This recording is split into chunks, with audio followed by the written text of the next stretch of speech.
નમસ્કાર વિદ્યાર્થી મિત્રો આપ સર્વ જાણો છો કે આપણે વિભાગ એકની અંદર શબ્દાલંકારો વિશેની ખૂબ સુંદર સમજ આપણી આજે આપણે અર્થાલંકારો વિશેની સમજ મેળવવાની છે. જેટલા મહત્ત્વના શબ્દાલંકારો છે એના કરતાં કઈ વધારે ઘણું મહત્ત્વ અર્થાલંકારોનું છે.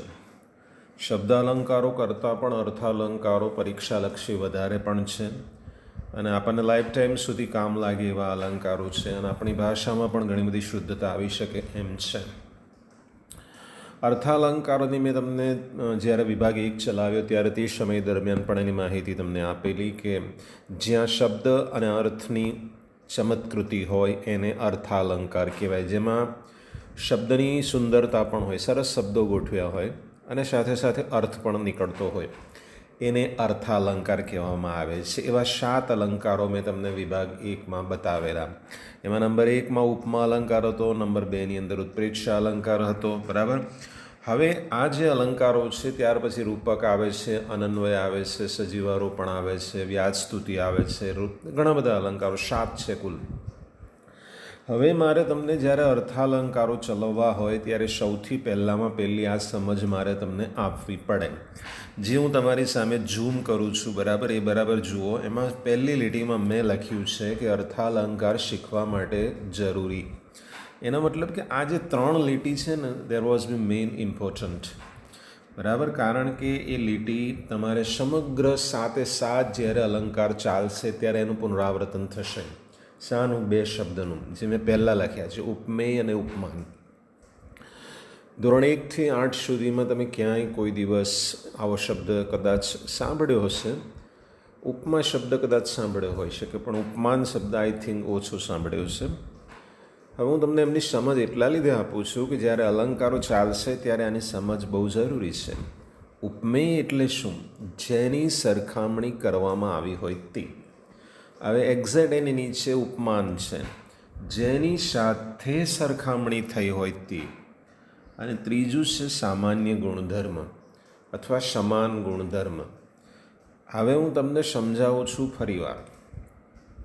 ઉપમેય એટલે જેની સાથે જેની સરખામણી કરવામાં આવી હોય. તમે સ્કૂલમાં હોય ને સ્કૂલની અંદર તમને કોઈ મિત્ર એવું કહે કે પેલો કોઈ ફિલ્મી હીરો તારા જેવો, તમને કોઈ એવું કહે કે તમે રણબીર કપૂર જેવા લાગો છો, બરાબર, એટલે પહેલાં તમે ખુશ થઈ જાઓ છો કે મને રણબીર કપૂર કીધો. પણ અહીંયા મારે તમને આ સમજાવવું છે કે જુઓ, જેની સરખામણી કરવામાં આવી, તમારી સરખામણી રણબીર કપૂર સાથે કરી છે, બરાબર, એટલે તમે ઉપમેય છો. જેની સરખામણી કરવામાં આવી હોય તે. અને ઉપમાન જેની સાથે, કોની સાથે? રણબીર કપૂર સાથે, એટલે એ ઉપમાન થયું. અને શાના લીધે તમારી સરખામણી કરી? શાના લીધે? તમારો દેખાવ રણબીર કપૂર જેવો છે, તમારો સ્વભાવ રણબીર કપૂર જેવો છે, તમારું નાક રણબીર કપૂર જેવું છે, તમારા વાળ રણબીર કપૂર જેવા છે. એટલે સામાન બેની વચ્ચે કઈ સમાનતા હતી જેના લીધે તમને તમારી કલ્પના કરી એની સાથે, એટલે એ સામાન્ય ગુણધર્મ. આ 3 વસ્તુઓ તમારે અર્થાલંકાર જ્યાં સુધી ચાલે ત્યાં સુધી યાદ રાખવાની. હું તમને રિમેમ્બર કરાવતો રહીશ. એનું ઉદાહરણ પણ મેં અહીંયા મૂક્યું છે કે જુઓ, દાખલા તરીકે મિનીની હથેળી કમળની પાંદડીઓ જેવી છે. તો આમાં ઉપમેય શું છે? મિનીની હથેળી. કોની? જેની સાથે જેની સરખામણી. કોની સરખામણી? મિનીની નથી કરી. મિની આખી શરીર છે એમાં. જ્યારે હથેળી, જો મિનીની હથેળી એટલે એની આખું શરીર એનું કોમળ નથી, પણ એનું હથેળી કોમળ છે. અને કોના જેવી છે? ઉપમાન, પાંદડીઓ, કમળની પાંદડીઓ. એટલે અને શાના લીધે આની કલ્પના કરી છે? હથેળી અને પાંદડીઓ બે વચ્ચે સમાનતા એ છે કે બંનેમાં કોમળતા છે. હથેળી પણ કોમળ છે અને પાંદડીઓ પણ કોમળ છે, એટલે મિનીની હથેળીની તુલના એની સાથે કરવામાં આવી. આ થઈ પ્રાથમિક સમજ. હવે હું તમને નંબર 1માં પહેલો અલંકાર તમારી સામે મેં મૂક્યો છે, ઉપમા અલંકાર. જુઓ, તમે ઉપમા અલંકાર જોશો તો એટલો સહેલો અલંકાર છે. અલંકારો બધાય સહેલા છે, પણ જ્યારે બધા ભેગા થાય ને ત્યારે એક શોધવો અઘરો પડે છે. આ તમે બરાબર ધ્યાનથી જોજો, કાળજીથી લખશો ને તમારી નોટબુકમાં. આ જે મેં લખ્યું છે આ મારા પોતાના જાતે લખેલું છે. તમે જોજો, આવું નોટમાં લખશો તો તમને તમારી નોટ બહુ ગમશે. તમને તમારી સાથે પ્રેમ થાય ને એના જેવું છે. તમારી નોટ એટલી સરસ લાગશે, ચોખ્ખી એકદમ, અને તમને વાંચવાનું પણ ગમશે. તમને આ મારા અક્ષર ગમશે વાંચવાના, બરાબર. ઉપમા અલંકાર એટલે એક વસ્તુને અમુક બાબતમાં બીજી વસ્તુ સાથે સરખાવવામાં આવે તે. વ્યાખ્યા જુઓ કે એક વસ્તુને અમુક બાબતમાં બીજી વસ્તુ સાથે સરખાવવામાં આવે ત્યારે ઉપમા અલંકાર બને છે.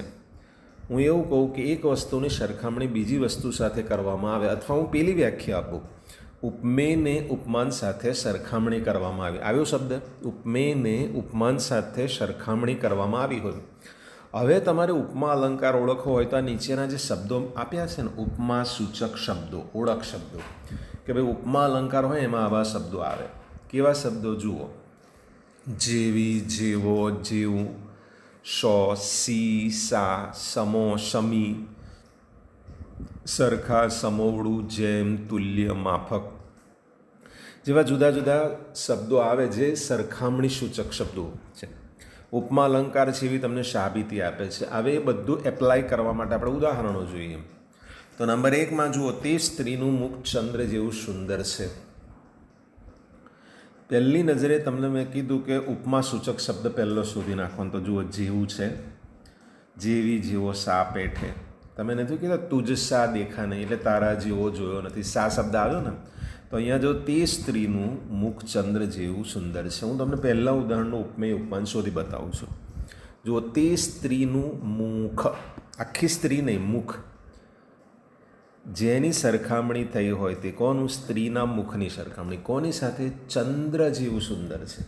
એનું મુખ ચંદ્ર જેવું સુંદર છે, એટલે ઉપમા સૂચક શબ્દ જેવું છે, બરાબર. ચંદ્ર ઉપમાન છે, ઉપમેયની ઉપમાન સાથે સરખામણી થઈ, બરાબર. બે સરખી વસ્તુ, એક તો સ્ત્રીનું મુખ અને ચંદ્ર, બે સરખી વસ્તુ છે, અને બેની સુંદરતાના લીધે સામાન્ય ગુણધર્મ શું થયો? બે વચ્ચે સુંદરતા છે. બીજું ઉદાહરણ જુઓ, નર્મદા નદી વાગણ જેવી છે. આ એટલા લીધે મેં તુલના કરી કે નદી અને વાગણ જ્યારે વિફરે ને ત્યારે કોઈની ના થાય. નદી પણ જ્યારે ચોમાસામાં અત્યારે પાણી તમે જુઓ ને તો એવું લાગે જાણે વિફરેલી વાગણ હોય. એટલે કમ્પેર છે, જુઓ, બે વચ્ચે, બરાબર. બે વચ્ચેની જે વિકરાળતા છે ને એની સમાન ગુણધર્મ વિકરાળતા છે. ઉપમા સૂચક શબ્દ જેવી છે, બરાબર. નર્મદા નદી ઉપમેય છે, વાગણ ઉપમાન છે. ત્રીજી લીટી બહુ ફેમસ છે, સામળ કહે બીજા બાપડા. સામળ કહે બીજા બાપડા, પહાણ સરખા પારખ્યા. હવે આમાં તમે ઉપમા સૂચક શબ્દ શોધવા જશો તો એકદમ તમને જેવું જેવા નહીં મળે, પણ પાછળ જુઓ શબ્દ સરખા. સરખા એટલે એના જેવા. શામળ કહે, શામળ ભટ્ટ શું કહે છે કે બીજા બધા, બરાબર, પહાડ જેવા છે. પહાણ સરખા, જે લોકો અભણ છે ને, અહીંયા બીજા બધાનો મતલબ આપણે એવું સમજો કે અભણ લોકો, બરાબર. જે લોકો ભણ્યા નથી એ પથ્થર જેવા છે, એનો મતલબ એવો છે. પહાણ સમા, પહાડ જેવા, એટલે કે પથ્થર જેવા જડ છે અભણ લોકો, એવું બતાવે છે. અને ચોથું ઉદાહરણ છે, ચંપકનો હાથ કઠણ લાકડા જેવો થઈ ગયો, બરાબર. હાથ કેવો થઈ ગયો? કઠણ લાકડા જેવો. જેવો શબ્દ આવ્યો. અને છેલ્લું જુઓ, બળતા અંગાર શમી, આંખો તેણે સ્થિર કરી. બળતા અંગાર શમી, સમી શબ્દ આવ્યો. ઉપમા સૂચક શબ્દ સમી છે, બરાબર. અંગાર સમી, આંખો તેણે સ્થિર કરી, બરાબર. અંગાર અને આંખો, ઉપમેય અને ઉપમા, બરાબર. એટલે એ પ્રમાણે આ થઈ ઉપમા અલંકાર, એનો ઉપમા સૂચક શબ્દો, એની વ્યાખ્યા. હવે બીજા નંબરની અંદર જુઓ, બીજું ઉદાહરણ તમને, બીજો શું કહેવાય અલંકાર નંબર 2 ઉત્પ્રેક્ષા અલંકાર. ફરીવાર બોલું છું, ઉત્પ્રેક્ષા અલંકાર.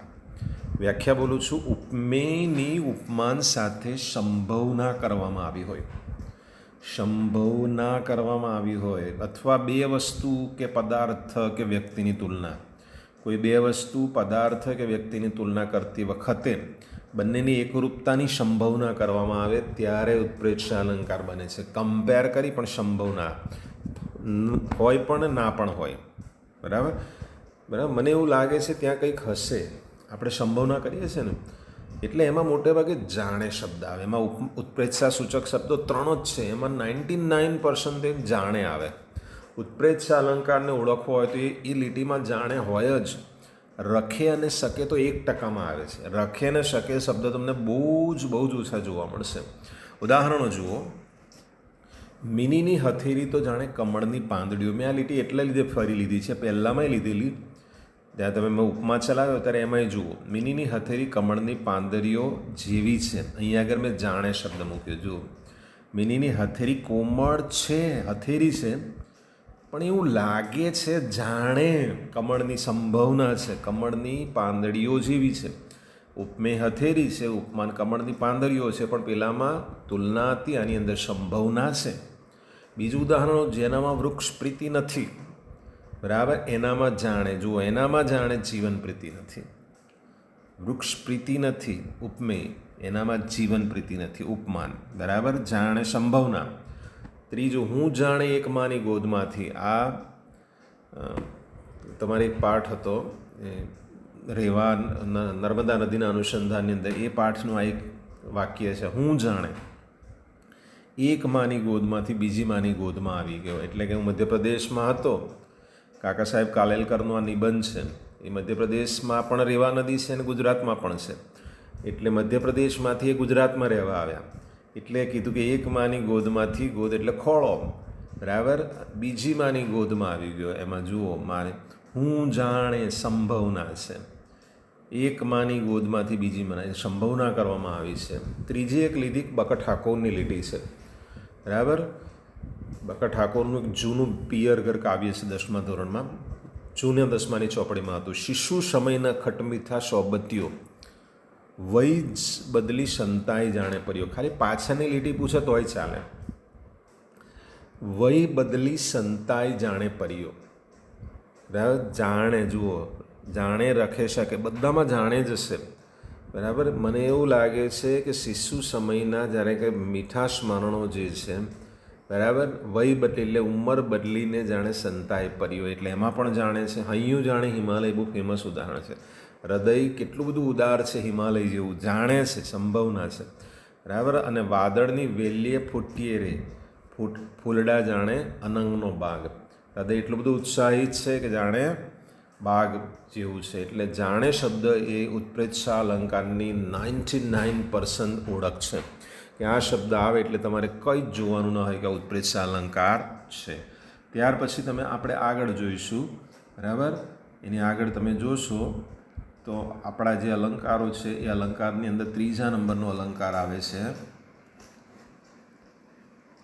વ્યતિરેક અલંકાર. આ અલંકાર પણ બહુ જ મહત્ત્વનો છે. વ્યતિરેક અલંકારની વ્યાખ્યા હું બોલું છું, સાંભળજો. ઉપમેયને ઉપમાન સાથે ઉપમેન કરતાં ચડિયાતું બતાવવામાં આવે છે. પહેલામાં શું હતું? સરખામણી હતી. બીજા નંબરની અંદર સંભાવના છે અને ત્રીજા નંબરમાં ચડિયાતું બતાવે છે. એટલે મેં પહેલાં કીધેલું કે ઉપમેય અને ઉપમાન યાદ રાખજો. ઉપમેયને ઉપમાન કરતાં ચડિયાતું બતાવવામાં આવે ત્યારે અલંકાર બને. હું આને બીજી સાદી સમજ આપું છું તમને. ગુરુ કરતાં ચેલાને વધારે હોશિયાર બતાવે. દાખલા તરીકે તેંડુલકરના ગુરુનું નામ તમને કોઈને ખબર નથી, આચરેકર નામ છે એનું. તો આચરેકરને લોકો ઓછા ઓળખે છે, પણ તેંડુલકરને વધારે ઓળખે છે. એટલે એનો મતલબ એવો થયો કે ઉપમેય કરતાં ઉપમાન ચડિયાતું છે. એટલે આચરેકર કરતાં તેંડુલકર ચડી ગયા, એટલે આચરેકર ઉપમેય છે અને ઉપમાન તેંડુલકર છે. હવે જુઓ, હું સમજાવું છું.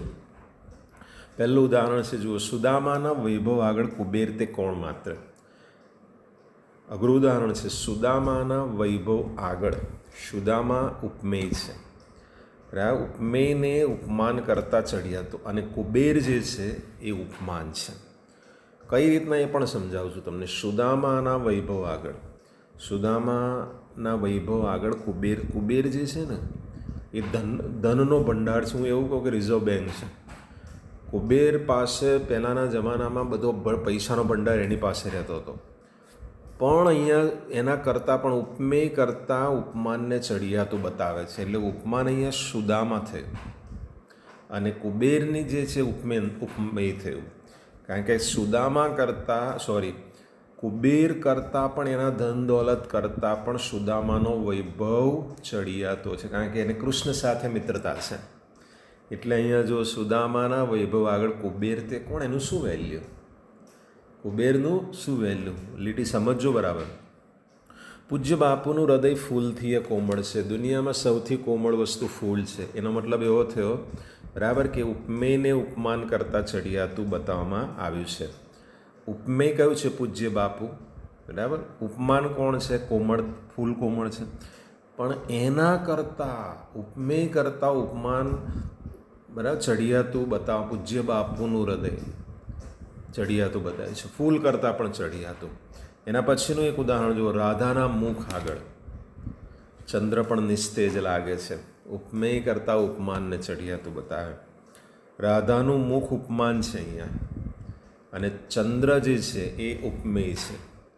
રાધાના મુખની પાસે ચંદ્ર પણ એમ ઝાંખો પડે છે, એટલે ગુરુ કરતાં ચેલાન ચડિયા તો એના જેવું છે. છેલ્લી લીટી હું લઈ લઉં છું. વર્ષ પછી એમ છે, એમ તો તાણા નેણ બિલોરી ગોરી વેણથીએ વધુ બોલકા. આ લીટીનો મતલબ સમજાવી દઉં છું કે તારી જે આંખો છે ને એ આંખો તારી ભાષા કરતાં પણ વધારે આકર્ષક છે, એવું કહે છે. અને છેલ્લી લીટી કહે છે, વર્ષે ઘડીક વ્યોમ વાદળી લોલ. વ્યોમ વાદળી બરાબર, અને લોલ માડીનો મેઘ બારે માસરી. બરાબર. હવે પહેલાં જુઓ, ઉપમેય કરતાં ઉપમાનને ચડિયાતું બતાવે છે. વ્યોમ વાદળી બરાબર, એના કરતાં માડીનો મેઘ. માડીનો મેઘ ચડિયાતો છે, એટલે માતાનો પ્રેમ તો બારે માસ વરસે છે. બોટાદ કન્યા પંક્તિ છે, પણ માતાનો પ્રેમ બારે માસ વરસે. વરસાદ તો 4 જ મહિના વરસે છે. વર્ષે ઘડીક વ્યોમ વાદળી ઉપમેય છે, અને ઉપમાનને ચડિયાતું બતાવે માડીનો મેઘ બારે માસરે. એટલે આ પ્રમાણે વ્યતિરેક અલંકાર બહુ ફેમસ અલંકાર છે, પરીક્ષાલક્ષી છે. ત્યાર પછી ચોથા નંબર પર જુઓ, રૂપક અલંકાર. આ પણ બહુ મહત્ત્વનો છે. ઉપમેયને ઉપમાન એકરૂપ બતાવવામાં આવે.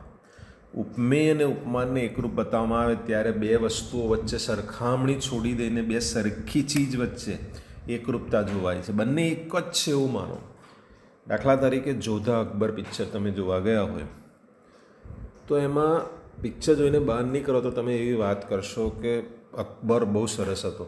એટલે એનો મતલબ કે રિતિક રોશન અને એણે જે અભિનય કર્યો બે એકરૂપ થઈ ગયા, એટલે આપણે એને અકબર જ કહીએ છીએ. આપણે કારણ કે એનો અભિનય એ ટાઈપનો છે જેના કારણે આપણે એને અકબર કહીએ છીએ. એકરૂપતા ઉપમેય અને ઉપમાન વચ્ચે. ઉદાહરણ 2-3 તમને સમજાવું છું. દમયંતીનું મુખ ચંદ્ર નયન રમ્ય છે. જો અલગ નથી પાડ્યું, પહેલામાં સરખામણી, બીજામાં એકરૂપતા સંભાવના, ત્રીજાની અંદર શું બતાવ્યું હતું આપણે? વ્યતિરેકમાં ચડિયાતું બતાવ્યું હતું. રૂપકમાં શું એકરૂપ બતાવ્યા છે? મુખ ચંદ્ર. એવું નથી કીધું કે ચંદ્ર જેવું એનું મુખ છે, ચંદ્ર જેવું જાણે એવું કશું જ નથી. એનું મુખ ચંદ્ર જ છે. શું છે? એનું મુખ ચંદ્ર છે. કોઈ જુદું પાડ્યું નથી, એકરૂપ બતાવ્યું છે. જુઓ, વદન સુધાકરને રહુ નિહાળી. સુધાકર એટલે ચંદ્ર અને વદન એટલે ચહેરો, એટલે વદન સુધાકર શબ્દ વાપરે છે. ઉપમેય અને ઉપમાન બંને. વદન ઉપમેય છે અને સુધાકર ઉપમાન છે. બંનેને એકરૂપ બતાવી દીધા. જુઓ, એટલે કે મુખ ચંદ્ર જ થયું. આનું મતલબ પણ એવું થયું. અને ઘણા બધા ઉદાહરણો પરીક્ષાલક્ષી છે. ત્યાર પછી જુઓ, છકડો પાડી પંથો ઘોડો થઈ ગયો. છકડાની દોડ અને પાણી પંથો બે એકરૂપ બતાવી દીધા. ઘોડાની સ્પીડ ને બંનેને એકરૂપ બતાવ્યા. બપોર એક મોટું શિકારી કૂતરું છે. બરાબર. બપોરમાં શિકારી કૂતરું પણ હાંફે, અને બપોરનો તડકો જે છે, બે ગરમી, બે વચ્ચે એકરૂપતા બતાવી છે. હાંફી ગયેલા શ્વાસના પગને તપાસશે. બરાબર. આ મકરંદ દવેની એક લીટી છે, એને પણ એણે કીધું છે હાંફી ગયેલા શ્વાસને બરાબર પગને તપાસશે. શ્વાસ અને પગ બે વચ્ચેની એકરૂપતા બતાવી છે. એટલે આ પ્રમાણે રૂપક અલંકાર જે છે, રૂપક અલંકારમાં ઉપમેય અને ઉપમાનની એકરૂપતા બતાવવામાં આવી છે. ત્યાર પછી અનન્વય. સૌથી સહેલો કોઈ અલંકાર હોય ને તો અનન્વય અલંકાર છે. સૌથી સહેલો કોઈ અલંકાર હોય તો, કારણ કે ઉપમેય એવું અસાધારણ હોય કે એની કોઈ બીજા સાથે તુલના થઈ જ ના શકે.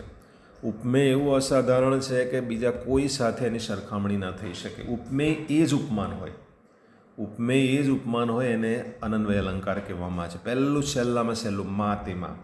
તમે એવું કહો છો મા એટલે મારા પપ્પા, ના, મા તે મા. એવું તો મા એટલે મા તે માસી એવું ના કહેવાય. એટલે મા ઉપમેય છે, અને ફરી પાછો શબ્દ જે મા છે તે પણ.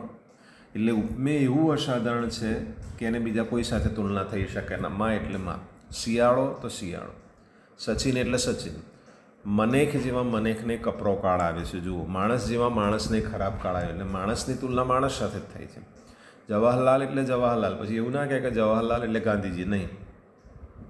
ઉપમેય જે જવાહરલાલ છે એ ઉપમાન પણ જવાહરલાલ જ છે. બંને જે છે બંને શું છે, અસાધારણ છે. ઉપમેય એવું અસાધારણ છે કે એની બીજા કોઈ સાથે તુલના ન થઈ જાય. કોઈ એક વ્યક્તિ એવો છે જે વ્યક્તિને બીજા સાથે તુલના આપણે ન કરી શકીએ. એવું ના કે સચિન એટલે કામલી, એવું નહીં. સચિન એટલે સચિન, સૂર્ય એટલે સૂર્ય, ઇન્દિરા ગાંધી એટલે ઇન્દિરા ગાંધી, બરાબર, મોદી એટલે મોદી. આ અનન્વય અલંકાર છે. ત્યાર પછી વ્યાજ સ્તુતિ, બહુ સરસ અલંકાર છે. આપણને બધાને આદત છે આવી વ્યક્તિ નિંદા દ્વારા સ્તુતિ અને સ્તુતિ દ્વારા નિંદા કરવામાં આવી હોય. સ્તુતિ દ્વારા નિંદા અને નિંદા દ્વારા સ્તુતિ. હું અંદરનું વાંચું છું, જુઓ. વ્યક્તિને વસ્તુના નિંદાના બહાને બહાને નિંદા કરવામાં આવી હોય, એટલે કે નિંદાના બહાને વખાણના બહાને નિંદા કરવામાં આવે ત્યારે વ્યાજસ્તુતિ અલંકાર બને છે. ઘણીવાર આપણે કેટલીક વાર કહીએ છીએ, બરાબર, તમારા ક્લાસમાં તમને કેટલા કહેતા હશે, તું તો બહુ હોશિયાર નલા, બધાને છેતરી ગયો. પહેલું શું કીધું, તું તો બહુ હોશિયાર, એટલે આપણા વખાણ થયા. બીજા નંબરમાં નિંદા થઈ, તું તો બધાને છેતરી ગયો. બીજાની અંદર નિંદા થઈ, એટલે વાક્યો અડધા પહેલાંમાં વખાણ હોય ને અડધું વાક્ય નિંદા હોય. કોઈ છોકરાને આપણે એવું કહીએ, મેં છેલ્લું ઉદાહરણ લીધું છે કે રમેશ છેલ્લેથી પ્રથમ આવ્યો, એટલે શું પહેલો નંબર આવ્યો? નહીં, રમેશ છેલ્લેથી, પહેલાં ટીકા છે, પ્રથમ આવ્યો વખાણ છે. પણ કેવા વખાણ છે ખબર? નપાસ થયો છે છેલ્લેથી. હા, તું તો પાપડ તોડ પહેલવાન છે, આપણે કહીએ છીએ ને, પાપડ તોડ પહેલવાન છે, એટલે કે નિંદા દ્વારા વખાણ કરવામાં આવે. જુઓ પહેલું ઉદાહરણ, ગાંધીજી હિંસા અને અસત્યના, આટલે સુધી વખાણ છે. જુઓ, ગાંધીજી હિંસા અને અસત્યના કટ્ટરવેરી હતા. શબ્દ થોડો નજીક લખાયો છે, કટ્ટરવેરી હતા, એટલે કે ગાંધીજી હિંસા અને અસત્યના કટ્ટરવેરી. આટલે સુધી ગાંધીજી હિંસા અને અસત્ય બે શબ્દ એમના માટે ઉચ્ચારી જ ના શકે ને પછી અર્થ પકડાય. જુઓ, કટ્ટરવેરી હતા, પહેલાં વખાણ છે, પછી નિંદા કરી છે. કટ્ટરવેરી, તેમને બિલકુલ ગમતું નહોતું હિંસા કરવાનું, ના, પણ આ રીતે મૂક્યું છે. વ્યાજસ્તુતિ આને કહેવાય. બીજું ઉદાહરણ જુઓ, સી દુર્યોધન તમારી ન્યાય બલિહારી, આટલે સુધી દુર્યોધનના વખાણ કર્યા છે. પછી જુઓ, પાંડવોને એક તસુ જમીન પણ ના આપી, એટલે કે શું દુર્યોધન તારો ન્યાય છે કે પાંડવોને ટુકડો જમીન પણ ના આપી, ત્યાં નિંદા છે. બરાબર, પેલું ઉદાહરણ તો મેં તમને કહી દીધું છે. એટલે વ્યાજસ્તુતિ અલંકારમાં એવું છે કે નિંદા દ્વારા સ્તુતિ કરવામાં આવેલી છે. અને છેલ્લું તમારું ઉદાહરણ છે સજીવારોપણ અલંકાર. કોઈ નિર્જીવ વસ્તુ હોય, નિર્જીવ વસ્તુમાં સજીવનું આરોપણ કરવામાં આવે ત્યારે સમજવાનું કે સજીવારોપણ અલંકાર છે. નિર્જીવ વસ્તુમાં સજીવનું આરોપણ કરવામાં આવે. ઘણી બધી વસ્તુઓ નિર્જીવ છે. ઘણા બધા લોકોને ખબર છે, બે સ્ત્રીઓ લડતી હોય ને તો કંઈ થળ વસ્તુ પર બોલે, કોઈ પશુ બાંધેલું હોય તો પશુના ઉચ્ચારીને બોલે, બરાબર, એ રીતના ભાષા એવી વાપરે. વ્યાખ્યામાં એવું કહે છે કે જ્યારે કોઈ જળ કે અમૂર્ત બાબત પર ચેતન તત્વનું આરોપણ થાય ત્યારે સજીવારોપણ અલંકાર થાય. એટલે કે કોઈ પથ્થર જેવી વસ્તુ હોય એમાં તમે સજીવનું આરોપણ કરો. હું વાક્ય બનાવું છું, જુઓ. પહેલું વાક્ય છે તમારી એક 10મા ધોરણમાં એક પાઠ છે જન્મોત્સવ, એની અંદરની એક લીટી લીધેલી છે, માણેકના કરુણ ચિત્કારે તેમનો પીછો પકડ્યો. તમે કહેશો સાહેબ માણેક તો સજીવ છે. સજીવ ખરું, પણ એ જે ચીસ પાડે છે ને, એ ચીસમાં ચેતન તત્વ છે. ઉપર શબ્દ છે ને ચેતનત્વ જે છે, એના ચીસના લીધે લોકો એકદમ ભાવ વિભોર થઈ જાય. જે લોકો જડ માણસ છે ને એ ભાવ વિભોર થઈ જાય, એવો ચિત્કાર કરે છે. એટલે આને સજીવ, નિર્જીવ વસ્તુમાં જડ કે અમૂર્ત બાબત, એનો એ જે ચીસ પાડે છે ને, એના છોકરાને જે લઈને જાય છે ને હાથ પગ તોડાવવા માટે, તે સમય દરમિયાન એ જે ચીસ પાડે છે એમાં જળ તત્વને પણ ચેતનત્વ આવી જાય. બીજું તો મેં ચોખ્ખું ઉદાહરણ મૂક્યું છે કે ઘડિયાળના કાંટા ઉપર હાંફ્યા કરે સમય. કોઈ દિવસ ઘડિયાળના કાંટા હાંફ ચડે ને, તમે દોડી ના હો તો હાંફ ચડે, કારણ કે તમે સજીવ છો. પણ જુઓ, નિર્જીવ વસ્તુ, ઘડિયાળ નિર્જીવ છે, અને એમાં એવું કીધું છે કે ઘડિયાળના કાંટા ઉપર હાંફ્યા કરે સમય. જો હાંફવું, સમય હાંફે છે, આ અહીંયા સજીવારોપણ છે. બીજું ઉદાહરણ જુઓ, સડક પણ પડખું ફરીને સૂઈ ગઈ હોય. સડક કોઈ દિવસ સૂએ? પણ અહીંયા બતાવ્યું છે નિર્જીવ વસ્તુમાં સજીવનું આરોપણ. સડક પણ પડખું ફરીને સૂઈ ગઈ હોય છે, એટલે કે સડકને પણ સજીવ બતાવવામાં આવી છે, કારણ કે એની અંદર પણ સજીવારોપણનું આરોપણ કરવામાં આવેલું છે. બીજા ઘણા બધા ઉદાહરણો તમને આપી શકું એમ છું. દાખલા તરીકે હાંફી ગયેલા શ્વાસના પગને તપાસી, બરાબર, શ્વાસનો પગલો, એને પણ સજીવારોપણનું ચેતનત્વ આપવામાં આવેલું છે. રાતોરાત વનપટ પડખું બદલી લે છે. રાતોરાત વન પટ પડખું બદલી લે છે. જંગલની વાત કરી છે કે રાતના સમયે કે જે વન જે છે ને એનું પોતાનું પડખું એટલે આમ જેમ આપણે સૂતા હોય પડખું બદલે ને એમ એ પણ પોતાના કરવટ બદલે છે. એવું નિર્જીવમાં સજીવનું આરોપણ કરવામાં આવેલું છે. આ મિત્રો આપણે 7 અર્થાલંકારો ચલાવ્યા. હું તમને ટૂંકમાં કહું તો પ્રથમ જે આપણે ઉપમા અલંકાર ચલાવ્યા એની અંદર શું હતું? સરખામણી છે. બીજાની અંદર ઉત્પ્રેક્ષામાં સંભાવના છે. વ્યતિરેકમાં ચડિયાતાપણું બતાવેલું છે. રૂપકમાં એકરૂપતા બતાવી છે. બરાબર. અનન્વયની અંદર શું બતાવ્યું છે? એટલું એક બંને વસ્તુ એવી છે, ઉપમેય એવું અસાધારણ છે કે એ જ એને ઉપમાન બની શકે છે. સજીવારોપણમાં નિર્જીવમાં સજીવનું આરોપણ છે. વ્યાસ સ્તુતિમાં નિંદા દ્વારા વખાણ કરવામાં આવેલા છે અને વખાણ દ્વારા નિંદા કરવામાં આવેલી છે. આમ આપણું અલંકારનું ચેપ્ટર અહીંયા પૂર્ણ થાય છે. કોઈને પણ કંઈ સમસ્યા હોય તો મારો કોન્ટેક કરી શકો છો. બરાબર. આ જેટલું જે નોટ્સ છે નોટ્સમાં ઉતારવું હોય તો પણ બહુ જ કામનું છે અને ઉપયોગી છે. અને આ જ રીતના સ્વચ્છ રીતે તમે લખશો તો ખરેખર તમને પણ વાંચવાનું ગમશે. So thank you very much.